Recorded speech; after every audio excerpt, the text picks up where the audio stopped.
आप सभी को मेरा नमस्कार।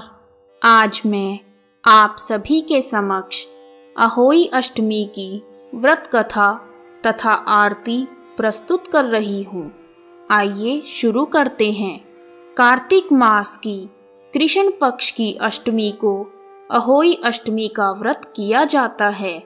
इस दिन महिलाएं अहोई माता की पूजा करती हैं तथा अपनी संतान की दीर्घायु की कामना करती हैं। जिस तरह पति की लंबी उम्र के लिए महिलाएं करवा चौथ का व्रत करती हैं, उसी प्रकार बच्चों की लंबी आयु तथा अच्छे जीवन के लिए अहोई अष्टमी का व्रत किया जाता है।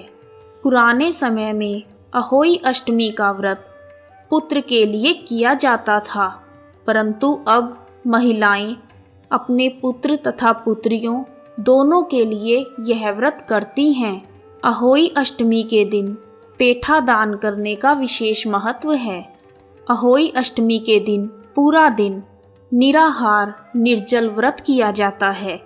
अहोई अष्टमी के दिन सायंकाल में अहोई अष्टमी की व्रत कथा को सुना जाता है।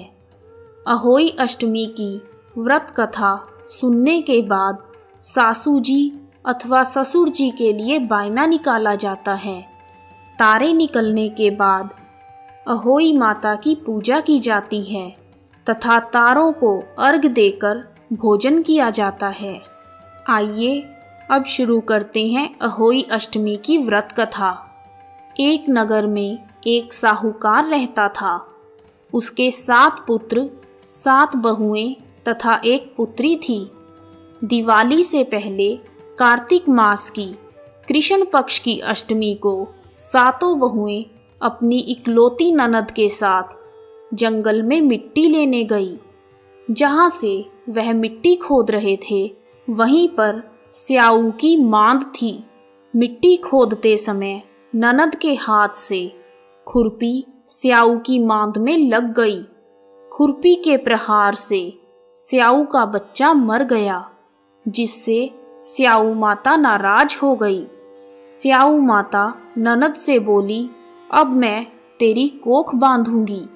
तब ननद अपनी 7 भाभियों से प्रार्थना करने लगी कि तुम में से कोई मेरे बदले अपनी कोख बंधवा लो। सभी भाभियों ने अपनी कोख बंधवाने से इनकार कर दिया, परंतु सबसे छोटी भाभी सोचने लगी, यदि मैं कोख नहीं बंधाऊंगी तो सासू जी नाराज हो जाएंगी। ऐसा विचार करके ननद के बदले छोटी भाभी ने अपनी कोख बंधवा ली। उस घटना के बाद जब भी छोटी बहू को बच्चा होता, वह 7 दिन के बाद ही मर जाता। एक दिन साहूकार की पत्नी ने पंडित जी को बुलाकर पूछा, यह क्या बात है? मेरी छोटी बहू की संतान 7वें दिन क्यों मर जाती है? तब पंडित जी ने बहू से कहा, तुम सुरई गाय की पूजा करो। सुरई गाय स्याऊ माता की सहेली है। अगर स्याऊ माता तेरी कोख खोल देगी तो तेरे बच्चे जी जाएंगे। इसके बाद वह बहू प्रातःकाल उठकर चुपचाप सुरई गाय के नीचे सफाई कर देती। गाय के उठने से पहले ही वह चारा रख देती। एक दिन गौ माता ने सोचा कि आजकल मेरी सेवा कौन कर रहा है, आज मैं देखूंगी। अगले दिन गौ माता तड़के ही उठ गई और उसने देखा साहूकार के छोटे बेटे की बहू उसकी सफाई कर रही है। गौ माता उससे बोली, तुम्हें किस चीज की इच्छा है जो तुम मेरी इतनी सेवा कर रही हो? मांगो, क्या चाहिए?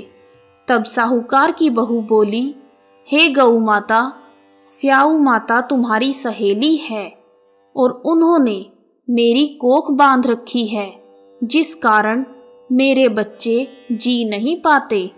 अगर आप मुझसे प्रसन्न हैं तो स्याऊ माता से कहकर मेरी कोख खुलवा दो। तब गौ माता 7 समुंदर पार अपनी सहेली के पास छोटी बहू को लेकर चल पड़ी। रास्ते में कड़ी धूप थी, इसलिए दोनों थक कर एक पेड़ के नीचे बैठ गई। थोड़ी देर में वहां एक सांप आया और उसी पेड़ पर गरुड़ पंखिनी के बच्चे थे। सांप उनको मारने लगा। तब साहूकार की बहू ने सांप को मारकर ढाल के नीचे दबा दिया और बच्चों को बचा लिया। थोड़ी देर में गरुड़ पंखिनी आई तो वहां खून पड़ा देखकर साहूकार की बहू को चोंच मारने लगी। तब छोटी बहू बोली, हे गरुड़ पंखिनी, मैंने तेरे बच्चों को नहीं मारा, बल्कि सांप तेरे बच्चों को डसने आया था। मैंने तो तेरे बच्चों की रक्षा की है। यह सुनकर गरुड़ पंखिनी खुश हो गई और बोली, मांग, तू क्या मांगती है? तूने मेरे बच्चों की रक्षा की है। तब छोटी बहू ने कहा, 7 समुद्र पार स्याऊ माता रहती है, मुझे उनके पास पहुंचा दो। तब गरुड़ पंखिनी ने छोटी बहू तथा सुरई गाय को अपनी पीठ पर बिठाकर स्याऊ माता के पास पहुंचा दिया। स्याऊ माता सुरई गाय को देखकर बोली, आ बहन, बहुत दिनों बाद आई है। फिर कहने लगी कि मेरे सिर में जुएं पड़ गई हैं। तब सुरई गाय के कहने पर छोटी बहू ने सिलाई से उसकी जुएं निकाल दी। स्याऊ माता छोटी बहू से प्रसन्न हो गई और बोली, तेरे 7 बेटे तथा 7 बहुएं हों। तब छोटी बहू बोली, हे माता, मेरा तो एक भी बेटा नहीं, तो 7 कहाँ से होंगे? तब स्याऊ माता ने छोटी बहू से इसका कारण पूछा। छोटी बहू ने स्याऊ माता से कहा, पहले आप वचन दें, तब मैं आपको सारी बात बता दूंगी। स्याऊ माता बोली, जा, तुझे वचन दिया, वचन से फिरूं तो धोबी के कुंड पर कंकरी होऊं।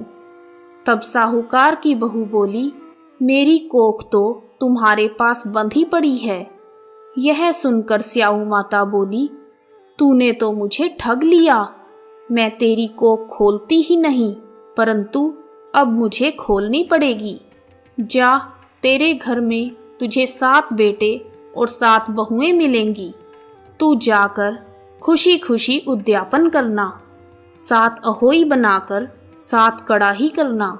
जब छोटी बहू वापस घर पर आई तो उसने देखा कि उसके घर 7 बेटे और 7 बहुएं बैठे हैं। वह खुश हो गई। उसने 7 अहोई बनाकर 7 उजमन किए, 7 कड़ाही की। दिवाली के दिन जेठानियां आपस में कहने लगी, जल्दी जल्दी पूजा कर लो, कहीं छोटी बहू अपने बच्चों को याद करके रोना ना शुरू कर दे। थोड़ी देर में उन्होंने अपने बच्चों से कहा, चाची के घर जाकर देख कर आओ, वह अभी तक रोई क्यों नहीं। बच्चों ने बाहर से ही चाची के घर में देखा और वापस आकर कहा, मामा, चाची तो बहुत खुश है, वहाँ तो खूब उजमन हो रहा है। यह सुनते ही जेठानियां दौड़ी दौड़ी छोटी बहू के घर गई और जाकर पूछने लगी, यह सब कैसे हुआ? तुमने कोख कैसे छुड़ाई? तब उसने अपनी जेठानियों को स्याऊ माता की कृपा के बारे में बताया। हे स्याऊ माता, जिस प्रकार आपने साहूकार की छोटी बहू की कोख खोली और उस पर कृपा की, उसी प्रकार हम सब पर भी कृपा करना और हमारी संतान की रक्षा करना। कथा समाप्त। कहानी सुनने वालों का भी भला और सुनाने वालों का भी भला। आइए अब सुनते हैं अहोई माता की आरती। जय अहोई माता मैया, जय अहोई माता, तुमको निस दिन ध्यावत हर विष्णु विधाता। मैया जय अहोई माता, ब्रह्माणी रुद्राणी कमला तू ही जग माता। सूर्य चंद्रमा ध्यावत नारद ऋषि गाता, मैया जय होई माता। माता रूप निरंजन सुख संपत्ति दाता, जो कोई तुमको ध्यावत नित मंगल पाता, मैया जय होई माता।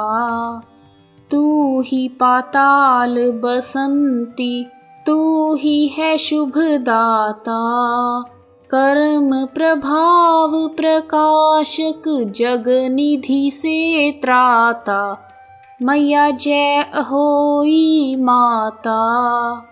जिस घर थारो वासा, वाही में गुण आता, कर ना सके सोई कर ले, मन नहीं धड़काता, मैया जय होई माता। तुम बिन सुख ना होवे, पुत्र ना कोई पाता, खान पान का वैभव तुम बिन नहीं आता, मैया जय होई माता। शुभ गुण सुंदर युक्ता, क्षीर निधि जाता, रत्न चतुर्दश तो कोई नहीं पाता, मैया जय अहोई माता। श्री अहोई माँ की आरती जो कोई नर गाता, मैया जो कोई नर गाता, उर उमंग अति उपजे पाप उतर जाता, मैया जय अहोई माता। जय अहोई माता। यदि आपको अहोई अष्टमी व्रत कथा तथा आरती पसंद आई है तो कमेंट बॉक्स में जय अहोई माता लिखना ना भूलें। आप सभी का हार्दिक धन्यवाद। जय अहोई माता।